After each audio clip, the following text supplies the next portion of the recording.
And I'm Dee. We're two divorced. Well, I'm still separated. Okay. Working parents.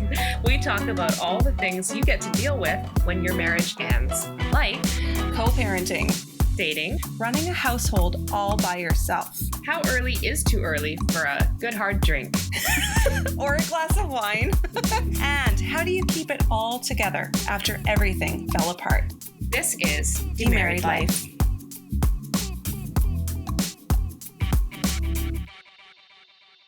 Hi, everybody. We are here today with CEO and founder of Flytographer, Nicole Smith, who is an amazing mom, but also an amazing entrepreneur. And she is also a lovely friend of ours. We're very fortunate to have her in our lives and know her. We've been very excited about this one. Yes, because especially I have to say, I owe Nicole an apology. I don't know if you know this, Nicole. We used to go out for drinks kind of on a regular basis with a group of single friends, the single squad. And there was one single squad get together, I think it was in February. And you said, guys, there's this thing that's coming and it's really bad. And I'm seeing it in my business because I'm in travel and clients around the world are canceling. It's really bad. And I remember the rest of us were like, oh, okay, whatever, glug, glug, glug. Like, how bad could it be? It's like, holy shit. You were buying toilet paper and we were all like, oh, what's she doing?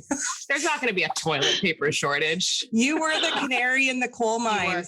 Yeah. So apologies for not taking you seriously. Anytime you say anything now, I am taking it with the utmost credibility. So you have a lot of power in our lives now, just so you know that. All right. So I'll try to use it responsibly. Yeah. So Nicole, just to start, tell us a bit about what Flytographer does pre-COVID, and then what happened when the pandemic hit you. Well, we are a global photography company. Prior to COVID, we focused mostly on travel. So like if you're going to New York or Rome or Tokyo with your family or boyfriend or whatever, and you want to come home with beautiful photos that aren't just those typical like fast food selfies that are blurry and blah, you can actually book a local photographer in 350 cities worldwide. It's kind of like Airbnb where you go on the site, let's say you go to Tokyo, you look at the different photographers' portfolios, choose one you like, and you can book it.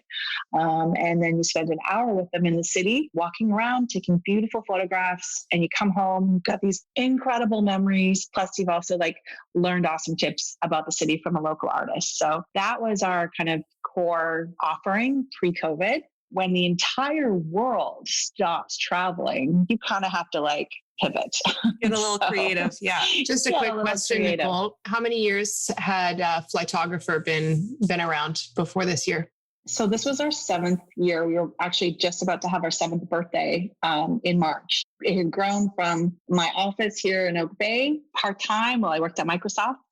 And eventually we had a team downtown and an office, and ironically and a very cool couch. Yes. And a very cool, so you're talking about the blue or the pink one? The pink one. The pink one. Oh, you guys have to come see my new office. So ironically, I'm back in Oak Bay, back in the home office.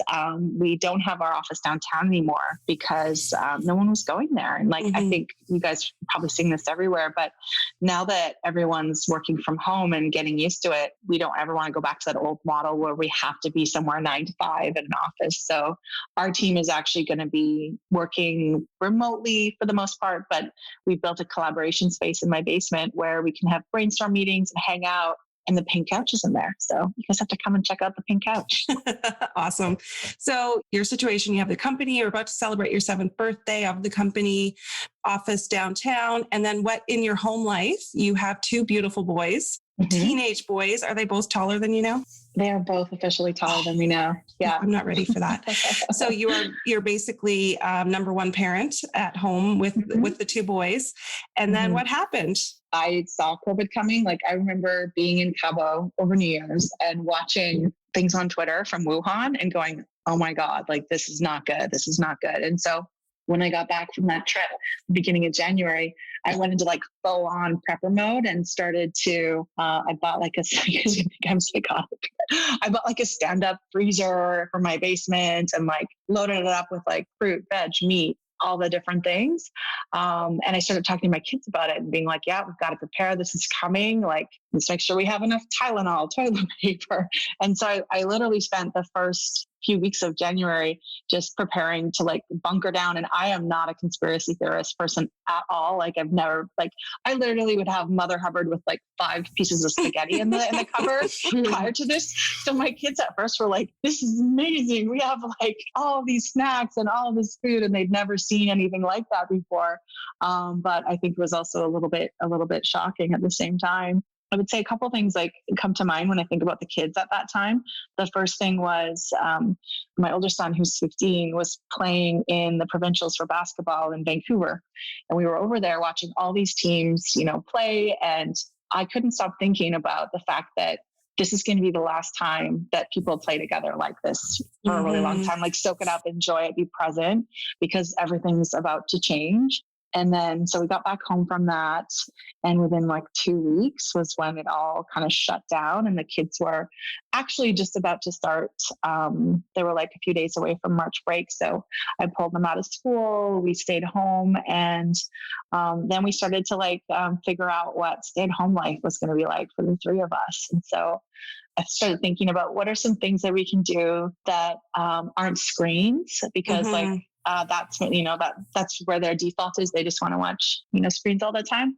The first thing I did was I bought a little thing that clips onto your kitchen island and makes a ping pong table. Awesome. Fun. So fun. So we got that. And then we had fierce games of ping pong, probably 3 or 4 times a day. So that was kind of one thing that we did. We got a spike ball net. We started playing spike ball in the backyard and just tried to kind of figure out what this new normal would be. So for the first 2 weeks, they were on spring break. And so they were just kind of hanging out and, not doing a lot. And then when school went back, I feel really grateful because I know a lot of people that have been in situations where their kids are really little. I mean, you guys have little kids. My kids at 13 and 15 during COVID, it wasn't hard. They were back at school. It was online school. And so that part, was okay. So I'm really grateful for that because it was like my company was on fire. So it's kind of like a little busy over here. It's like that little meme of the dog, like everything's okay, but like the whole room is burning down. That was what I was like, it's, everything is okay. So thankfully they were kind of doing their online school. Things were fine for them because they were a little bit older. I would say the whole experience for us with COVID with kids was actually really nice because I got to be around them a lot more than I was before. And I got to cook with them, things that I just didn't do before because I was always running around like a chicken with their head cut off, like racing to work, racing home, ordering in a lot, traveling. The silver lining for me for COVID was I was able to spend a lot of quality time with my kids. And yeah. I know sometimes running a house by yourself is daunting. Running a household, not having that dual income family going on can be kind of a scary thing. And sometimes you wake up in the middle of the night with anxiety going, oh my God, what am I going to do? How are we going to do this? So when the company was, suddenly having a stark difference in revenue, how do you keep that from sort of like, because you have your kids and then you also have your team, which is like an extended family looking to you. Yeah. So how did you do that? How are you doing that? It was pretty hard. For me, I was basically able to look at things that had happened in the past and realize that this is really tough and really shitty, but I've been through really tough times before. I was through a really, really hard divorce. And I think you just sort of build up scar tissue, And a friend of mine said to me, he's like, well, I think a lot of people with COVID, it's like this blowtorch to their face, right? Because it's just so jarring and so overwhelming. And he was like, yeah, since I've been through a really bad divorce and through ups and downs, it's more like a candle to my face. And I was like, yeah, I would say the same. Like it was more like a candle. And even though it's funny how you react, you don't always know how you'll react in these situations. But all I could do was think, okay, well, here's another big shit show that life threw at me. How am I going to navigate through it? And I just go right into pragmatic mode of what can I control? What can I not control? What's the next step? What's the next right step? What's the next right step after that? And so that's where my mind went to. And so the most challenging things were figuring out, okay, well, what are the things I can control and not control? And then also how do I take care of my team? Because I actually didn't worry so much about my kids because I felt like they were just thrilled to be home. And like, I think they didn't really, I don't know if a lot of kids are like this, but, they just were chill and happy and at home and well fed because, they had enough food to last until 2036. So they were good. So that kind of reprieved me a little bit to focus on my team. And my team was interesting because, we had 28 people at the start and we had to let a significant number of them go. And then the folks that were remaining, you have this almost survivor's guilt because you were the one, of the few. And so helping people that hadn't been through those things before navigate that. And just knowing that it's not business as usual. It's not, we're not expecting the same performance from people. We're not, and just encouraging people to take advantage of, the EAP program and counseling and different resources and trying to model that for them so that, like I would say things like you guys, like I'm talking to my counselor tomorrow, or I'm going to take a mental health day tomorrow. So like, if you can do that as a leader and then talk about it a lot, I think then people are more willing to be open and talk about what's going on for them and take the time that they need, however that looks for them. Yeah, that's really huge. That's a big part of the work I'm doing day to day right now. And it's freaky to see how many leaders aren't setting that example. It's more like, nope, we're fine. Let's just pretend everything's okay. Just keep going. Yeah, it is business as usual. It's like, hell no, it wasn't back in March and it's still not. And it won't be for a very long time. And people are fragile. So that's great that you took care of your team because you're the mom. You're the mom of all these people. Yeah. I know I spent a lot of time, when the kids were at home, I was trying to do the homeschooling thing and then trying to balance my job, but then at the same time worrying about, whether or not I was going to lose my job. And it was like the first time in my life, really, well, maybe the second time since like splitting up, but that I was losing sleep, sort of lying awake at night, because you don't want that worry to trickle in and preoccupy you when you're supposed to be doing your job and helping your kids. And they're already worried and feel the uncertainty about the pandemic and not understanding. But then I would find that my alone time at night was just consumed with panicking about what was going to happen. But then Nicole, when you mentioned that you're like, well, I've already been through a bad divorce. So like, it can't really, I got through that, so I can get through this. I remember thinking that and telling myself that quite a few times, being like, okay, well, if I lose my job, I guess I'll figure it out. I figured it out before, I'll figure it out again. I don't know if you felt that. Yeah. I think the message here is for anybody who, as a result of COVID, is going to be going through a divorce. The good news is it helps inoculate you down the road. So there is that silver lining that will probably be the shittiest thing you face. So it'll all build resilience. Perspective. Yeah, totally. It really does. I remember living through 9/11 and, working at, like in the startup in Seattle and just you were in the States then. Yeah. I was living in Seattle back then. I was actually unemployed because my startup was in the whole .com thing. So actually my husband at the time, we both were working for .com. So we both got laid off. Everyone we knew was laid off. It was like just a crazy summer. And so like, that was crazy to say like, okay, no one has a job. Like, what are we going to do? And then 9/11 happens. And you're like, well, we're not getting a job now. Yeah. But we did. Yeah. So you've really been in this shit before then. Yeah. There's been these moments where you're just really scared. And, the 2008 financial crisis where like, okay, like, this is really scary and this is not good, but it's not the end of the world. And, if you're going to make it through. So what are the little things? I always think two things, like what I said already was like, what can I control? And so for me, that was, I can control my response to things. I can control like cutting expenses of Flytographer. I can control, testing new business lines. But there's a lot that you can't control. And then the other thing I can control is like my mindset. And so I always like play these little tricks on myself and say like, okay, if something good happens, then this is my micro moment of joy. So I try to like bake in these little micro moments of joy. And it could be as dumb as like, I'm going to have like a big glass of red wine in a very hot bubble bath tonight. And that is my micro moment of joy. Or like, I'm going to like laugh hysterically with Jack when we watch, we watch The Office or something like that. And that's my micro, and just like really like consciously think about what those are every single day. And that I'll like, what are the ones I'm going to look forward to tomorrow? And like, everything else, it's like, you just got to keep surfing till you get through the wave, and you will get through it, and try to have like, those little pieces of joy where you can, because like, it's just so surreal. Otherwise, if you think about it too much, or you doom scroll on Twitter too much, it's, it can get overwhelming. I think that's true. I think we spend more time, way too much time noticing things that are going wrong when there are really, like you said, these micro moments. And that's something that I found myself really trying to do is, relishing these little things like, oh, this candle smells so good. Wow. I'm really glad I spent $40 on this soy candle because it smells really, really good. That's just you justifying your shopping. That's not the same thing. But you know what I mean? Being outside and like noticing the flowers that are poking through, being like, well, these came up again. They do it year after year. They don't know that this is a shit year for everybody. They look so pretty, or just being happy in a moment, hearing a song that you like, come on, being like, I love this song, My dog shat on the rug the other day. It came right off. That was my moment of joy. It didn't mark the carpet. I was like, thank you. This is something I have to acknowledge my gratitude. It could have been a lot worse.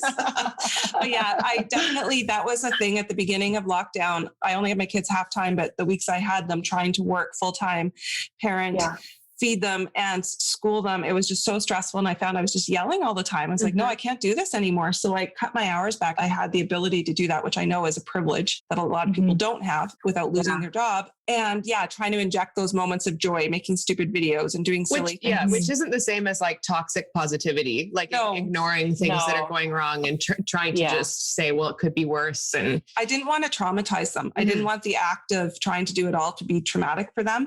I've been talking about them now as like joy bombs, like creating as many joy bombs for yourself and for others as possible.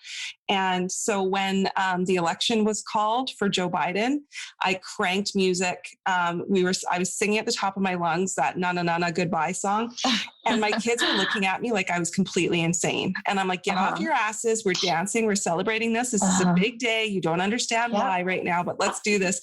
And so finally, we were all just screaming at the top of our lungs, having a blast. My tenants downstairs were wondering if we were okay, but you got to do that kind of stuff. And so I knew that I was kind of forcing it a little. I was like, come on. But once they were into it, they feed off that, right? They just pick up whatever you lay down. That's the great thing about kids too.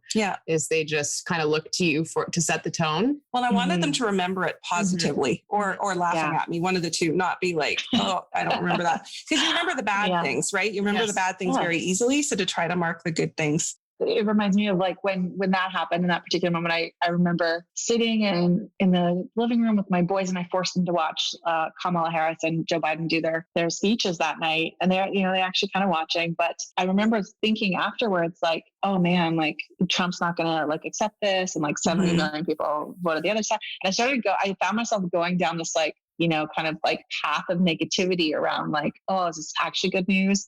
And then I was on a call with my best friend, and she's like, just like stop, like celebrate this moment, celebrate tonight, worry about that like next week, but like take your moment and celebrate it. And so like, it was a good reminder, and like having your girlfriends through this time too.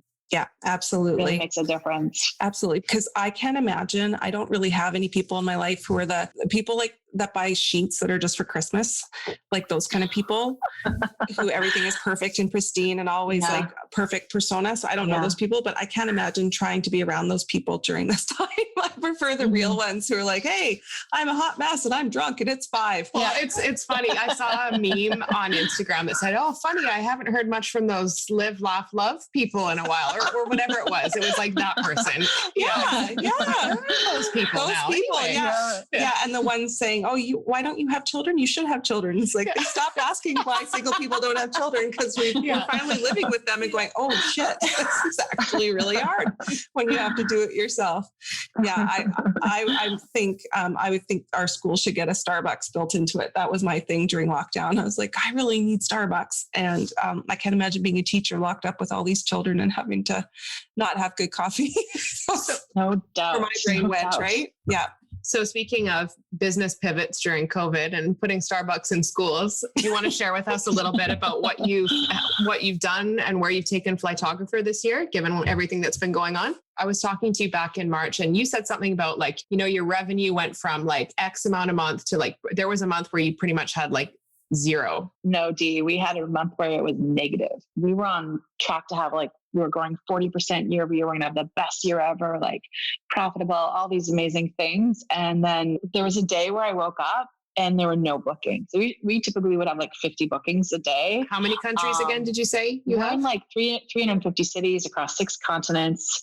And you would regularly watch those come in, right? And they would fly by and you'd see all the different cities and names and stuff. Yeah. It's all pulled into a Slack channel. So I love scrolling every time sales come through, where's it from? And it's great. It's super fun. But I remember things started to slow down as soon as Italy got hit really bad. So it was probably late February. And so I was like, oh, this is not good. And then when Trump closed the border with Europe, it was that next day, it was just crickets, silence, no bookings. And I was like, okay, this is not good. And the next day we had this wave, tsunami of refund requests. So that's where I'm talking about it being negative, because people would typically book anywhere from a few days to a year in advance. And so we had just hundreds of people reaching out saying, I need to cancel. Can I get a refund? And so you can imagine having no money come in and having all these requests go out. Still had 20 people on my team. March was just absolutely crazy. So that's where I had to kind of make some big moves really quickly. So we did, and we navigated through that in terms of cutting operating expenses, which was super hard, but we kind of looked at it. I looked at it from, how do I keep the lights on until we know what we're dealing with here and we can kind of get through it a bit. So I just wanted to make sure there was an entity for everyone to come back to at the end of the day. So that was kind of my MO. And then once we kind of got through that period, late April, kind of figured out, okay, we can control this, we can reduce that, and keep the lights on, but we still have no bookings.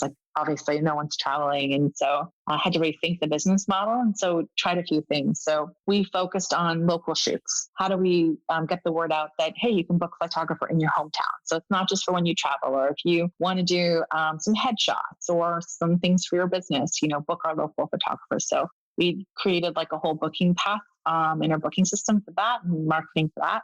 The second thing we did was we started to test merchandise. And so we launched a travel shop, an e-commerce store that had travel inspired gifts. Our first product was puzzles. So I loved the puzzles. Oh, thanks. There's whole lot of puzzling going on in the spring. There was. I thought it was so smart. It's what are people doing at home? It's you're either going to make wine or make puzzles. So you make wine. Yeah.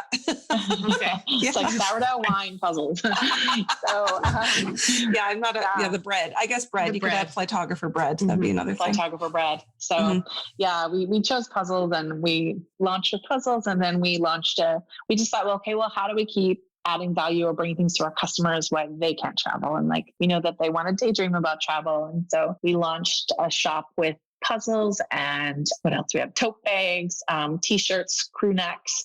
Our biggest seller in the shop is a sweatshirt that has airport codes. So for us, YYJ or JFK, in these kind of candy bright colors. So that's been the best sellers. And then we recently launched courses. So we started creating courses in partnership with our photographers. And the first course we launched was a foundational photography course. How do you take better everyday photos with your iPhone? So it's kind of for the person that is winging it, when you just pull out your iPhone, you're taking photos, but you really don't know any of the technical features of your phone or composition. Our first course launched last month, and it's been going well. We're actually building our second course and launching it in January. Awesome. That's great. And because that's the other part. You've got your in-house team, but then you also have this network of photographers around the world who are all struggling. So finding ways to work with them to help them out as well is a really beautiful thing. Absolutely. Because some of them are dealing with far, far worse than we are here, right? They're in the thick of it. It's really interesting to hear from all of them around the world, because their situations are so different. Our photographers in New Zealand are doing great. Our photographers. We all want to move there. Yeah. We all pretty much want to move there. And then other cities, Slovenia, where there's no government support. They're all on their own. And so having to get really creative. We're actually launching next month a print shop. So they can sell their prints, like a stock photography print shop. And you can buy photos of Paris or photos of Dubai for your walls or whatever. So we're looking at ways to help bring them revenue, help keep our customers excited about travel. And It's been really fun. It's actually there's been so many lowlights, but the two highlights have been hanging out with my kids and being able to see them more and having quality time. And the second one it's been so creative. Like my team has been trying all these new things and like, kind of like flexing muscles that we haven't flexed in a long time. And so that process has been super fun. Yeah. Getting to play in different areas that you never would have looked at otherwise, like if this hadn't happened. It's so true. Yeah. That is really an upside. And that's cool that you see it that way. So Nostradamus, since you predicted this whole thing, what's coming down the pipeline? What are you seeing in the next? Because this is the thing, right? Business, they'll be like, hey, what's your 5-year business plan, your 10-year plan, all that crap. What are you seeing? What's your sort of realistic scenario coming down the pipeline? Going to have like a pandemic contingency plan now for your business, as many others will. Right? That's one thing. Yeah, no doubt.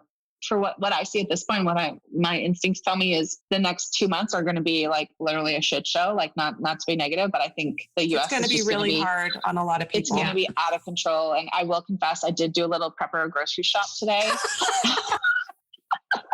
That's why I was 4 minutes late to this, because I bought out Save on Foods. Okay, so what did you stock up on? What were the hot items for you? Like my stand-up freezer. Like I said, I got that stand-up freezer, and then in the pantry. So I have things. Not to, I'm literally not this person, but I'm like, if I don't want to leave my house for 4 weeks because COVID gets really bad here, then I won't need to. So I've got everything from like, Quaker Oats, dry oatmeal to flour and butter. And you're going to bake some bread, I see. I bake some bread and I've got like my meat section. I literally have a little grocery store in my freezer, like veg. So if I run out of food, I'll come to your house. We'll go to her house. You come to my house, you can sit on the pink couch and I'll take care of you. And eat meat and veg and maybe steal a couple of rolls of toilet paper. Okay. So next 2 months, yes, it's going to be a shitty winter. It's going to be shitty. So what are your instincts telling you? From like a combination of my instincts and my Twitter doom scrolling, I think what's going to happen is the next 2 months are going to be like a psycho hot mess in the States until Biden gets into power. And then I think what we're going to see happen is rapid testing. As soon as rapid testing gets deployed, where like literally people can have strips and test weekly in their own homes and be able to reduce it. Slovakia actually just did this the last 2 weeks, and they've totally turned the curve the opposite direction. Amazing. So I think rapid testing is the key. And I think the Biden administration is going to be able to like get that out. And so as soon as that happens and people start wearing more masks, because there's more messaging from the top about the importance of wearing masks, those two things is like kind of this first stage. And then I think the vaccines are going to start to get administered in the spring. And it's going to take the whole year to get them, I think, to like everybody. But as soon as those things go in motion, then I think you're going to see people feel more confident in traveling and just kind of getting out there. And so I think for my space, we're projecting that things will start to pick up in the spring because there'll be more confidence. People will feel safer, and people are just like dying, especially if you're going to a second lockdown, they're going to be dying to like go away, even just a short, like long weekend. Could be like a travel boom. It's going to be a boom. You like the baby boom. Yeah. I think there's going to be a travel boom, but one thing I don't think we're going to see, I think business travel has been compressed forever. I think it's going to be a shadow of its former self. Yeah. Well, so much can be done that people just didn't think you could do remotely, but now we know that almost everything you could do in person can be done remotely. I watched a live streamed wedding. Oh, wow. That's cool. Attended a wedding. It was beautiful. Well, and I think environmentally, that's a good thing. Yes. Absolutely. In terms of like hotels and all that stuff, that we'll see. Yeah. But that personal travel, like I know I just cannot wait.